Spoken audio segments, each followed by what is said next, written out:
Hello everyone, it's Sam here at SOLOSFX, and this is a very quick video to show you the master group reset button, and boy does this save you time. So, really simple to use. If you've got groups in your show, this is a bit of a game changer because it saves you so much time and gives you so much confidence going into performing your show.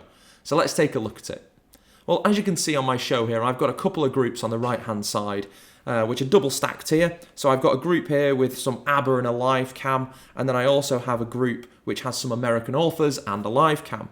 Now, if I was to cue one of these, let's play some American authors for a moment, you can see that the reset button in the bottom left-hand corner has turned red when it was previously green.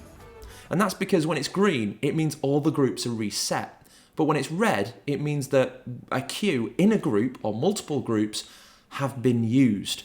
So if I was to go back inside that group now, you can see that I've used one of my cues. And if I go inside this group, you can see I've used none of them yet. So if I was to cue this group now, and a bit of ABBA play, and I was just to fade it out straight away, you can see that a cue has been used here as well.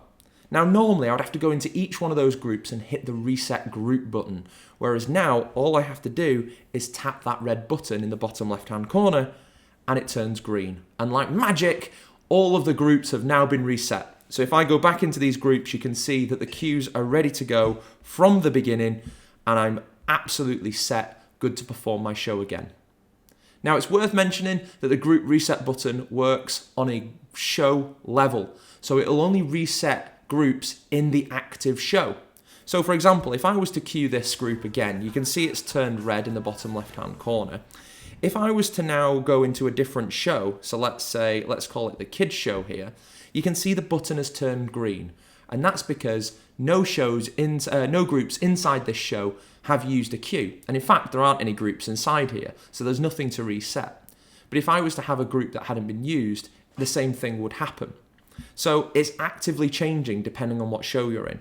But if I was to go back to my corporate set here, you can see it's turned back to red, so I know to hit that button and it goes back to green and I'm good to go. And that is how you use the Master Group Reset button inside SOLOstudio Pro version 3.